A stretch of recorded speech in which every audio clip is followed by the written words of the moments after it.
Now, with me saying this, I don't want you to say MJ told me, just be like, hey man, I really enjoy working there. I would love to come work the day shift with you guys, you know.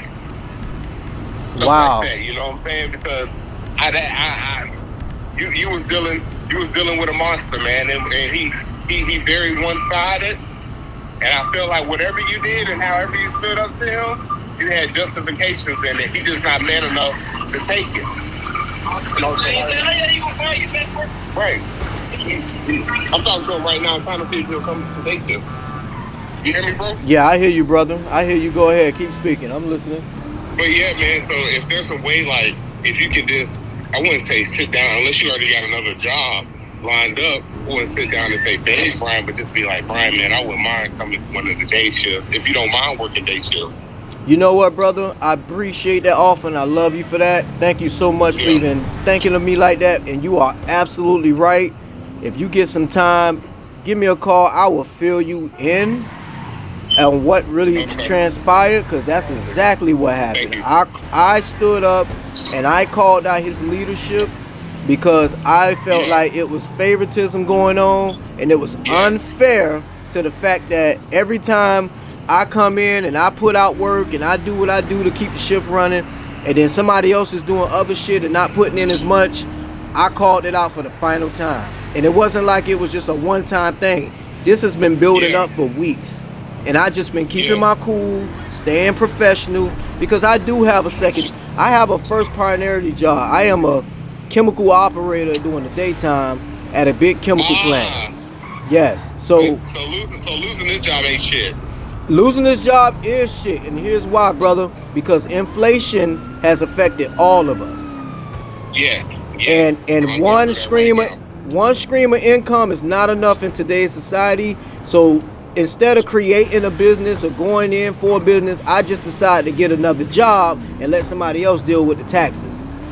Yes, sir. And that was my purpose. An extra $30,000-$40,000 is what I really was looking for, and that was why I took on the night shift job. But during the day shift, I do have a job between the hours of work that I have to work. So even if I was to take that job, it'll conflict with me being in this area and have to be in over there at the same time for 12 hours. Yes, sir. I understand that. If I know his daughter is over the other night shift team, but if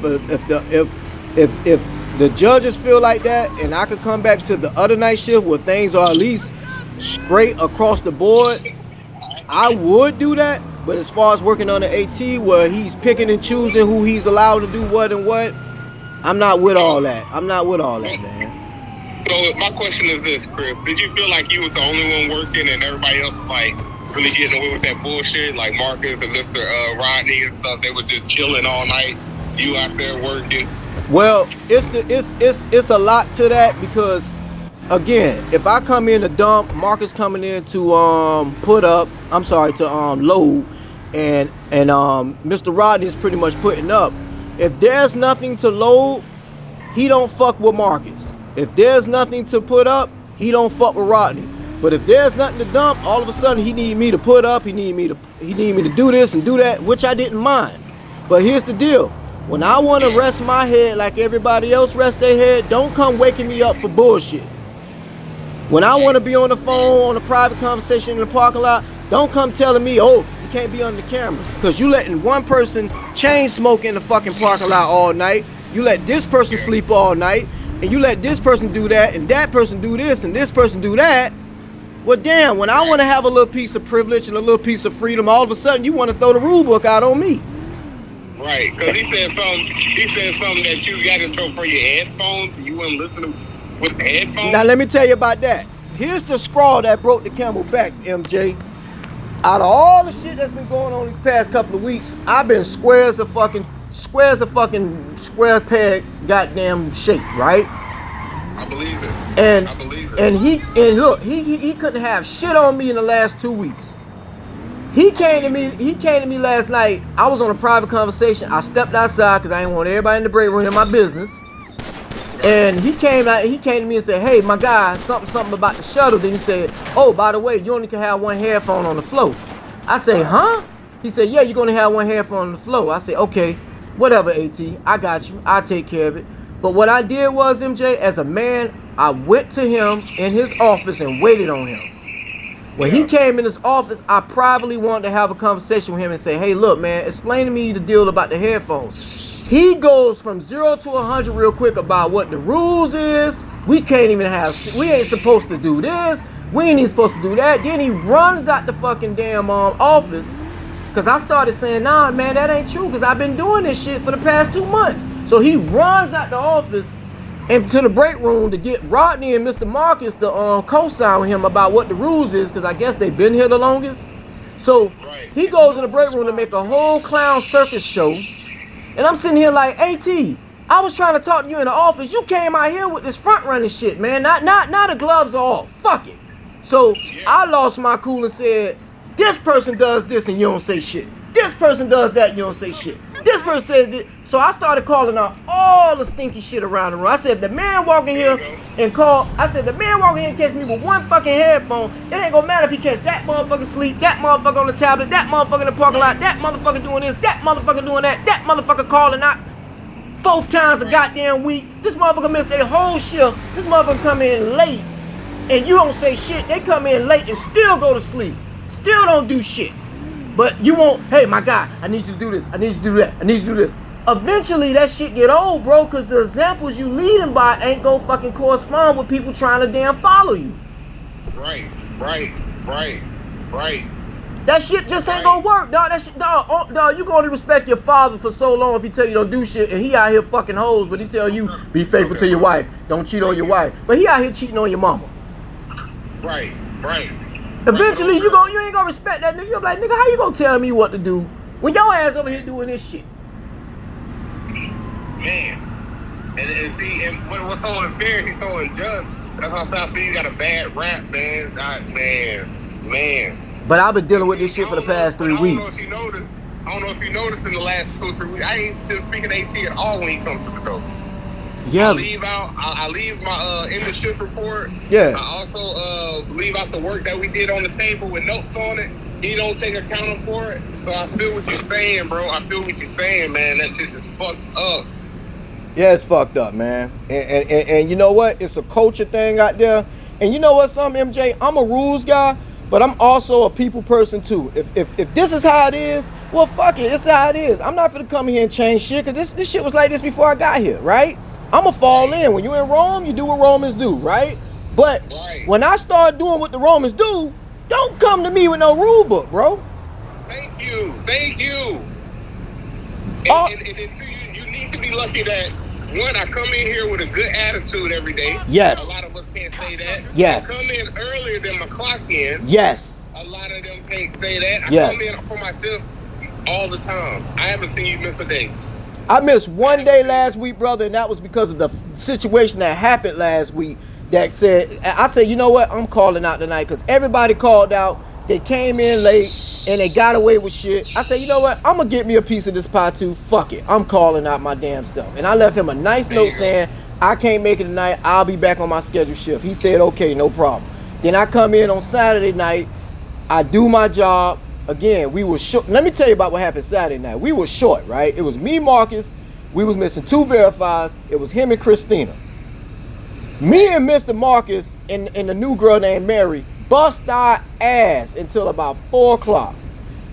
The other verifier showed up late, and Christina even showed up late. But they slept and chucked on their ass all last night. All that night, not last night.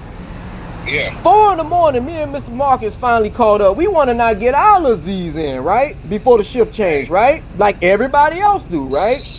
Now all of a sudden he want to come in there and wake me and Mr. Marcus up talking about some, hey, I got one for you. MLM, Lil Wayne, or some shit like that. And I was like, yo, I'm like looking at him like, yo, you ain't been nowhere to be found all night. Now we got shit caught up. You want to fucking wake up and fuck with us? So me and Mr. Marcus had like a sour attitude towards him for the rest of the shit, because we was like, bro, that's fucked up. You ain't want to do nothing to help us and do all that. Then you want to come in here and fuck with us when we called up.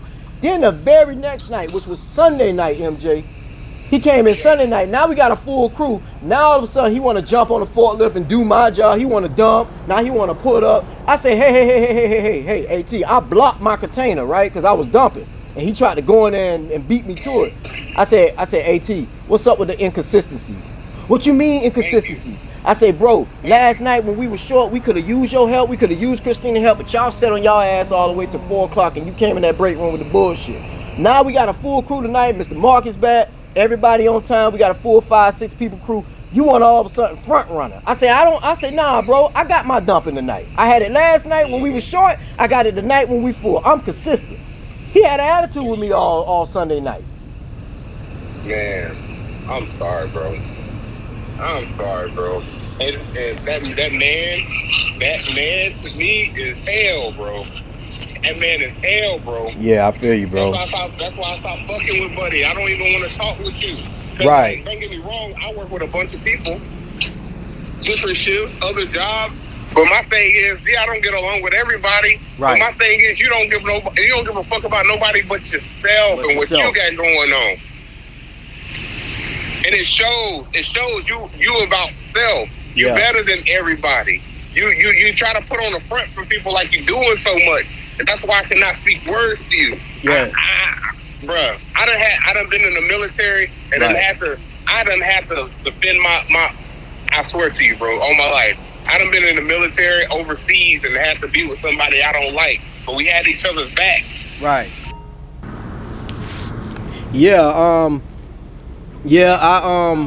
I had a disagreement with AT last night about how he enforced rules and pretty much his leadership, and I tried to have it privately with him, Brian, but it seemed like it got out of hand when he tried to kind of, involve the other employees in it. So what went down was, frankly, to be honest with you, a lot of stuff been going down for the last couple of weeks that I didn't agree with, but being professional, I let it go. I dealt with it. I'm only here for 12 hours, get my money, be safe, get along with my peers, and go home. So the straw that broke the camel back last night was I was on a private conversation outside of the break room, didn't want everybody in my business, and I think he came to me about something about the shuttles, but before he walked away, he said, hey, I need you to have only one headphone earpiece in your ear. And I looked at him like, okay, all right, didn't know that was a problem, but thank you. All right, I'll take care of it, no problem. But it bothered me because of all the stuff that's been bending up. So I said, you know what? I'm going to just have a talk with him just to see what's going on, what I need to do, what is his expectations. Kind of like an evaluation. I've been here for about 2 months. I'm thinking I'm doing things the right way. Maybe I'm not doing them correctly. Let me just have a private conversation with AT just to see where we could go from there. So I waited in his office. He finally came back, and I said, hey, AT, I just want to have a conversation with you. Let's start off with the headphones. Explain to me what you need me to do as far as the headphones go. And Brian, that's when it all started. The man just lost his cool, tried to tell me about what rules was, what policies was, and I say, hold on, AT, I don't think that's true because I've been doing this and doing that. And before I could finish what I was trying to explain to him about what my knowledge of what things was, he ran out the office and involved my peers. He went in the break room. He got Mr. Rodney and Marcus involved about what the rules is, because they've been here the longest, they got the most seniority, so I guess he needed them to kind of co-sign with him. And he was like, what's the cell phone policy? What's this policy? What's that policy? What's this rule? What's that rule? And they was agreeing with him, but when he stopped talking, I say, but AT, I've been here for 2 months and I've been doing all that. I ain't fired yet. Like, that just don't make no sense, because then I started losing my cool, Brian, because I say, well, you allow this person to do that and you don't say nothing to them, and you allow a person to do that and you don't say nothing to them, but you want to get on me about something. I say, every time it come down to me, you want to throw a rule book. Now, I only been here for 2 months. I come on time. I called out one time, and that was last week for a family emergency. And other than that, I be on time. I do what I'm asked to do. I have no back talk. I have no complaints. Whatever you need me to do. You need me to pick, I pick. You need me to load, I load. You need me to do anything. If I don't know how to do it, I always say, okay, train me so I know how to do it. So if somebody don't show up, I could be accessible for you. I'm always willing to be a team player. But I said, it seemed like when it come down to me trying to get a little bit of the pie like everybody else, when I want to rest my head for 15 minutes in between my shuttles or something, you want to come in there and wake me up and say, hey, you got one at the gate. Well, damn.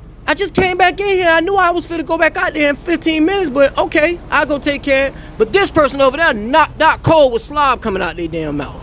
Or this person in the break room, chain smoke, I mean not the break room, the parking lot, chain smoking in their car. But you told me when I was on a private conversation, hey, you can't be on the cameras, man. They all on you if you're under the cameras. But you let this person chain smoking their car all night under the cameras. Hey man, you can't really be resting like that, man. You gotta keep up with your shuttles. But this person knocked out over there. This verifier ain't moved her ass, excuse my language. This verifier ain't moved her behind all night. This verifier came in 2 hours late, still ain't do nothing but 2 hours all night, because the verifiers get to rotate, whatever. So he started telling me, well, I let y'all do stuff. I say, no, you let who you want and who you like do stuff. For some reason, you got the rule book on me. I don't know what rule book you dusting off when you talk to me, but I don't see nobody around here following rules. And I'm a rules guy. But when you in Rome, you do what the Romans do. So I'm just trying to fit in. If I'm thinking I'm doing good and I do bad, I want to question and say, hey, what's your expectations? Because I thought I was okay. And I told him, I said, hey, I was trying to have this conversation with you in private where we could have discussed this as men. Why you came out here with all this circus stuff?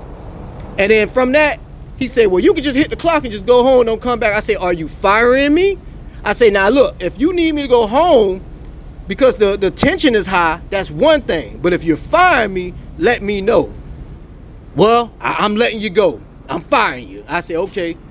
Y'all have a good night. Thank you for your time. Appreciate the opportunity. I signed my name at midnight, and I politely removed myself from the environment with no physical harm, no nothing. I didn't damage no property, nothing. I left peacefully. And I went home, got me some rest, and that was just that. So that's what happened last night. Okay. Well, that's why I'm reaching out to you. All right? Yes, sir. So, everything I've seen from you, I like. All right. Okay. And, I personally have a problem with just about everything you're saying. All right. Okay. And I don't know why they let him get by with the crap they let him get by with. Right. Right. I mean, so that being said, I mean, he's been here 10 years, but they gave me the job because he wasn't doing it. And that's why he's on night shift now. And that's between me and you. Right. He basically got demoted. Oh, okay. He's the one that trained me when I started.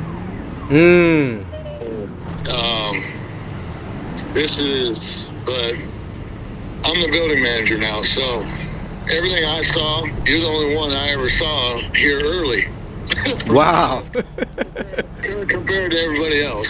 I love your attitude. And thank you. I humbly accept that. Thank you. I understand your frustration with this certain individual. All right? Yes, sir. But there are some rules, and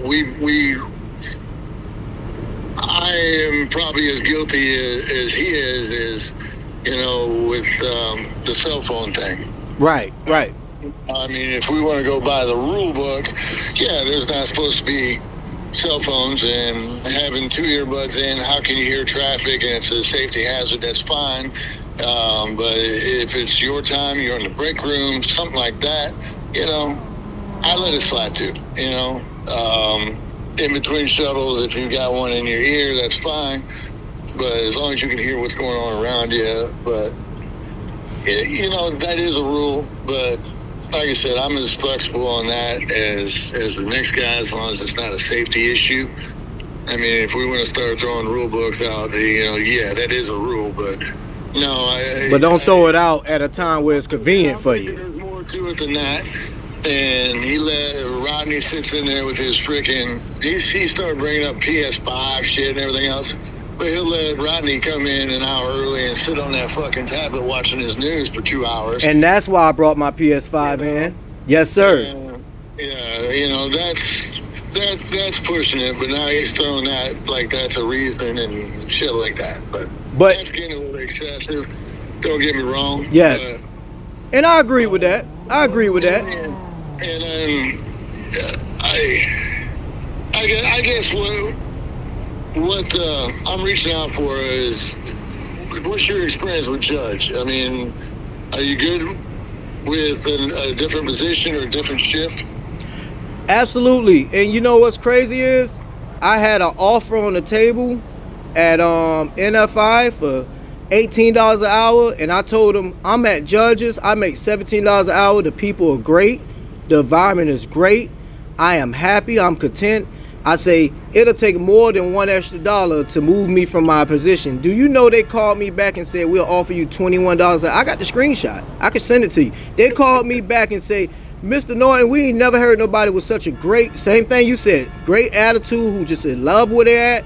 We want your attitude in our building. We'll pay you $21 an hour if you start right now. I say, huh? And you know what I did? I turned it down because I still appreciated where I was at with the judge. Okay. And this happened last night. Now I'm feeling like a dummy because I'm saying like, wow, I had an offer on the table.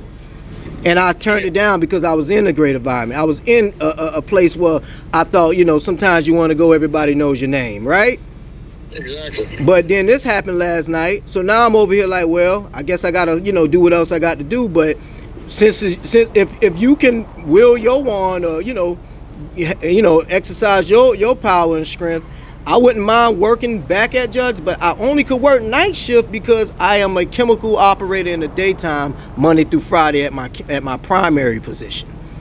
Okay. And the Judges was an extra income because of inflation. I can use an extra $35,000-$40,000 instead of opening a business or, you know, trying to create one. I just said, hell, I get another job and let somebody else deal with the taxes. So that's why I came on the Judges with a great attitude, positive. Because you know why? I'm coming straight from another job to Judges. I got to give y'all the same influence I give my chemical plant when it comes down to being a teamwork player, a safety, a rule-buying person. All these things I give at the chemical plant, I bring to the Judges.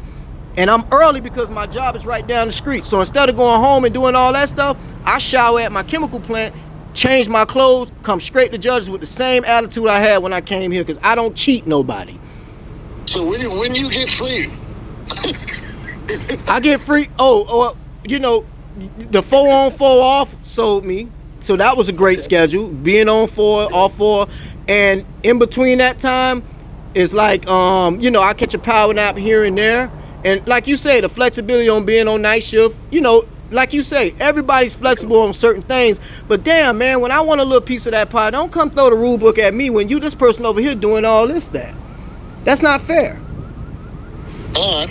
Well, I'd already talked to Brandon about this, so that's why I'm reaching out. So let me give me the afternoon. No problem. If I know his daughter's over the other shift, but I get along with her. You know, I'm not going over there to just. She's got some slack on her crew, so I don't know if I'm gonna move people around or just put you on that shift, because I think we're looking at getting rid of somebody on her shift anyway. So hey, if that works, that works. I could come in on the 18 night shift and, you know, pay my respects, still be professional, still put out, still put in, and, you know, bring 100% effort, be safe, get along with my teammates, and be accessible. The same attitude I had on his shift, I could bring. I was happy with, so I'm reaching out to keep you. So let me wiggle some things around, okay? Yes, sir. Thank you so much, Brian. I'll get back to you, and that's probably what's going to happen. So take the night off, because I think they come back tomorrow night. I believe so. If they, yeah, because the night's supposed to be my last night, and then okay.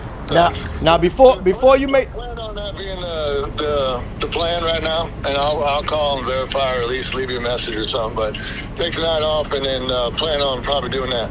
All right, and just to let you know, my kids' spring break is this week, and we was planning on going out of town for Friday, Saturday, and we'll be back Sunday. So if that do interfere with being on the new shift, I just wanted to let you know that, so it won't seem like I'm calling out or something.